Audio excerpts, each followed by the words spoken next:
Hi everyone, it's your boy. I was in Manchester a couple of weeks ago, I believe it was, and I accidentally came across some climate protesters who apparently do this every Friday in Manchester. They linked some of them with Extinction Rebellion, and they're influenced by that Greta Thunberg girl over in Sweden. I was going to actually film something else that never panned out, but I couldn't pass off the opportunity to film these people and get some interviews. Now, I didn't really ask them important, tough questions, as you will probably see. I was more interested in what they believe and just let them spout whatever it was they believed in, because I felt that, one, I'm not really clued up on the whole climate change thing, so I don't really have the knowledge in which to really challenge them, and two, I thought, well, wouldn't it be best to just let their ideas stand and fall on their own terms? Just let them say whatever it is that they want to say, and you, my audience, can debunk it yourselves. This is literally stuff that can be used for anybody, and also it's really interesting that I managed to get two very different personalities. So the first one will be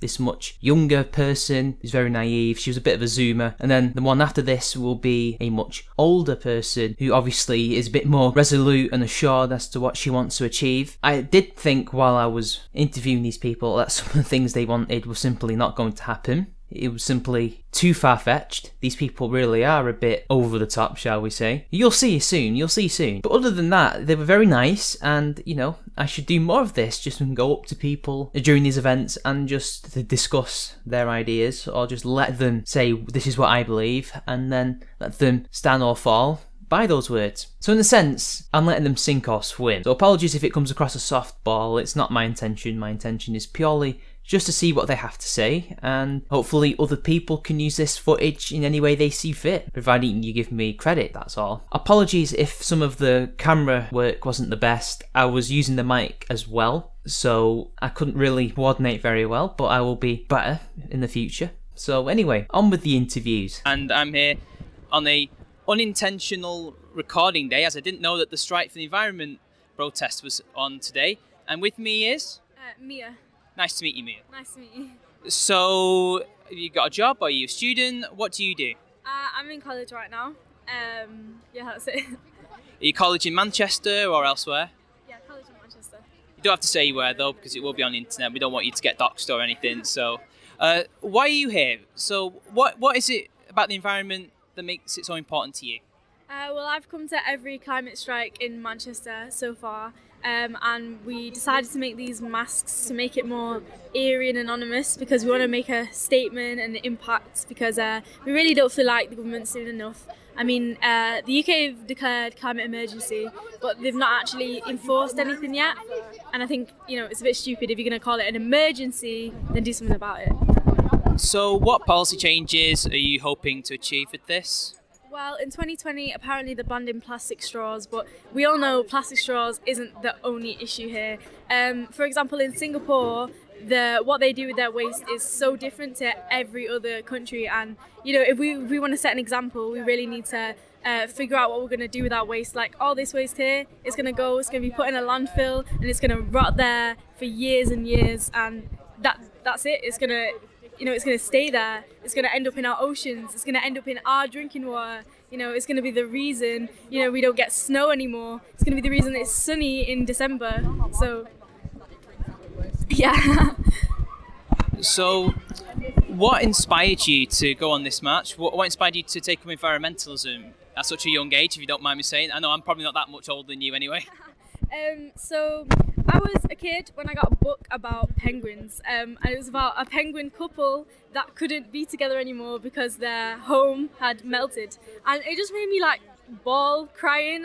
It made me so sad, and I tried to get my mum to explain to me why does this happen, and why are humans causing this? And they were like, oh well, it's just the choices we make, and it's the fact that we all drive cars, and it's like, well, what can I do about it? And ever since I was younger, I've always been like, what can I do?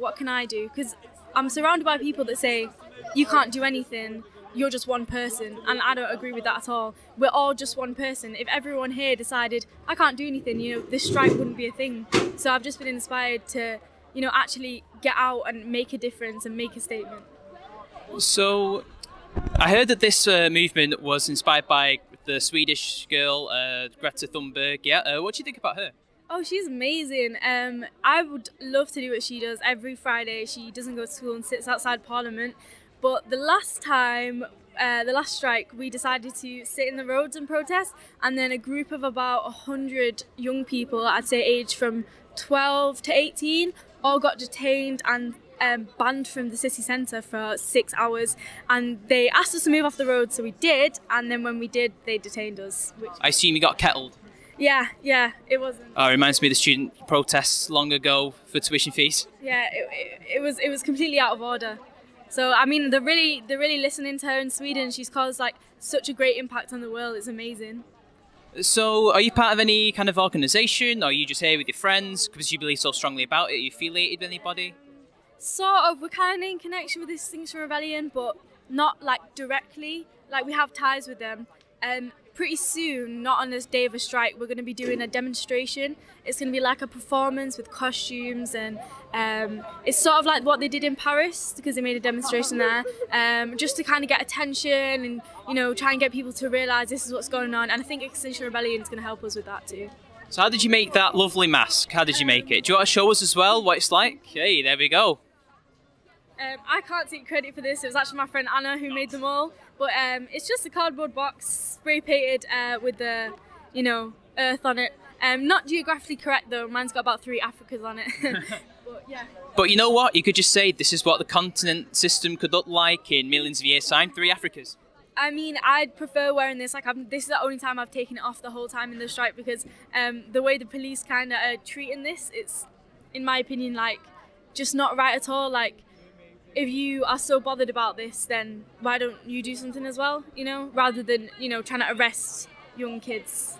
So this is a bit of maybe a complex question, but considering you're part of Generation Z, I'm a millennial technically, so would you say your generation is perhaps more environmentally conscious than, say, some of the older generations? We're very similar generations in terms of age and outlook, if you look at any of the studies. So would you say that it's not just about raising awareness for any of the members of Generation Z or millennials who aren't really into climate change or environmentalism, but do you think it's important to maybe convince some of the older generation, like X or the baby boomers? What do you think?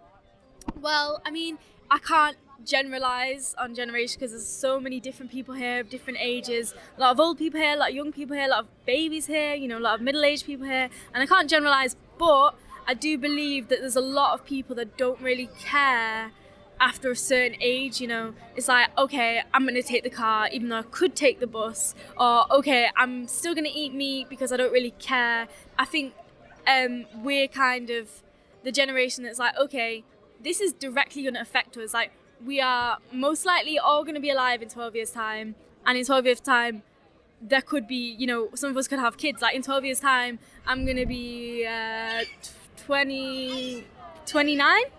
I'll be 37.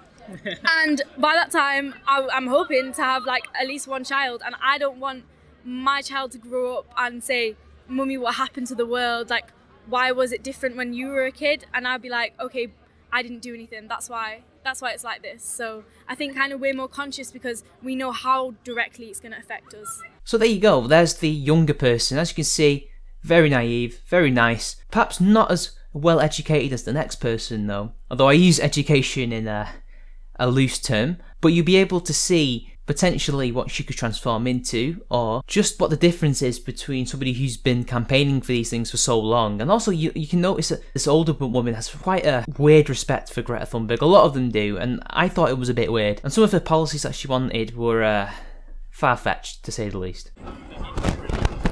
Hello everybody, I'm here with a surprise march. I wasn't expecting these lovely people here, and they are part of, I assume, an environmentalist organisation. And what's your name? My name's Judy Pascoe, and I'm from the Campaign Against Climate Change, which has been fighting climate change in Manchester and nationally for between 10 and 15 years. But we're here today to support the young kids who are striking. It's called Youth Strike for Climate, and they've been coming to St Peter's Square in Manchester and other big cities, and in Britain and in other countries also. They've been coming every 4 weeks or so and striking for the day from school to protest about what is the most urgent issue of our time, which we need to tackle. We need to change our government's policy completely on things like fossil fuels and transport in the next few years. Otherwise, we've got no chance of stopping global warming before it ruins our planet and our civilization. So what was the idea behind the whole striking for climate, if I've got the name correct? Sorry if I get it wrong. What was the idea behind the name, and what exactly does it mean to strike for the climate? So are these people striking as in abandoning classes or work and going out and supporting the environment? Or is it more a metaphor? Is it more like a phrase? Could you explain the name for me just a bit? Yes. Well, I'll start with the person who inspired it, who is called Greta Thunberg, who is a Swedish schoolgirl. She's now 16, but when she was 15, she went and sat outside the Swedish Parliament every Friday leading up to their election, and she's still doing it. And at first she was alone, and then other classmates and other people started to join her, because she argued, what's the point being in classes and getting educated and getting qualified if there's going to be no world to live in? And what's the point in preparing for a job if there are going to be no jobs on a dead planet? And so she's inspired school children and college and university students in Britain, in Europe and all over the world to follow her example and to strike usually every Friday, or in this case there's an international youth strike, which is today, and that takes place about every month. So it is a metaphor in a way, because you can't exactly strike from school, but in a way not, because it's the most determined and in a way scary thing that these students can do, because some of their teachers are threatening them and threatening the parents for not sending them to school, and it is quite scary to stand up to authority like that. But they feel that their whole future is at stake and that the grown-ups have not done what needs doing, and so they are taking it on themselves. And we, in turn, the older generation of campaigners, are supporting them. And we are hoping to bring in a lot more people from the older generation. And on the 20th of September, Greta Thunberg and her fellow strikers have called for workers in all the countries of the world to strike at least for one day. That's a Monday, 20th of September, and all to strike and to bring their union banners to demonstrations and to show that they are behind this, because workers have the most power. They can really affect the economy, and in that way they can affect the capitalist system, which we think is what's really behind global warming, because it's mostly about the burning of fossil fuels, gas, oil and coal, and we've known for decades that that is heating up the planet, but the big companies are too interested in short-term profit to change their ways, and governments are too weak and too closely allied with them to stop them from doing it. So that's what this is about. Oh, it's getting very windy now. It was just a nice day, wasn't it? It was nice, yes. So I like the bee. For those of you who don't know, I have an international audience. So this is the symbol of Manchester, but it's slightly changed. We're worker bees. It comes from the Industrial Revolution, and it's also got a double meaning with this one, because save the bees, right? Yes, save the bees. But this particular banner is about fracking. We are from frack-free Greater Manchester, and that is one of the front lines against climate change in this region, because we have kept fracking out of Britain until now. Fracking is a way of getting gas or oil out of the ground. It's very polluting. It ruins the air and the water in the local areas where it takes place, and it also contributes greatly to global warming, because it's a fossil fuel, and also because the fuel itself is methane, and when that escapes when you're getting the gas out and when it's in transit, then methane gets into the air, and that's an even stronger global warming gas than the carbon dioxide. So we're trying to keep fracking out of the country. It's only happening at one site at the moment. That's at Preston New Road near Blackpool. And they're not actually able to do that at the moment, because every time they do it, it causes earthquakes. And so even our government doesn't feel able to say, OK, we'll change the rules so that the earthquakes don't matter. They do matter. Because they can cause the drilling wells to fracture, and they can cause even greater pollution. So we're hoping that fracking actually will stop, because they'll realise they can't actually make any profit out of it. And final question, what policy changes are you hoping will result of actions like this, Judy? Well, we're hoping that the government will review all of the policies which affect the emissions of carbon dioxide from burning fossil fuels. So that will be, first and foremost, a lot more wind and solar power and other things like tidal barrages and wave power, and shutting down gas, oil and coal-fired power stations. It also means changing policy on transport so that public transport is made much cheaper and much more reliable, and over time can be converted to run on electricity, which can be powered by the renewable energy. And thirdly, it involves a lot of insulation of housing and other buildings, so that buildings need a lot less heating and indeed cooling in the summer, and that will save a great amount of power as well. There are other things like changing agricultural practices. You can argue that we need to encourage people to go vegetarian, rather than encouraging vast amounts of large-scale meat production. But I think the things I've mentioned about transport, energy production and insulating buildings are the most important changes that we want to see. Thank you very much, Judy. You're welcome. So there you go, guys. I hope any of this is useful. This is something different for my channel. Really, I literally did this on a whim. I had my recording equipment with me. Apologies. So until next time, guys, it's been your boy, and I'll see you later.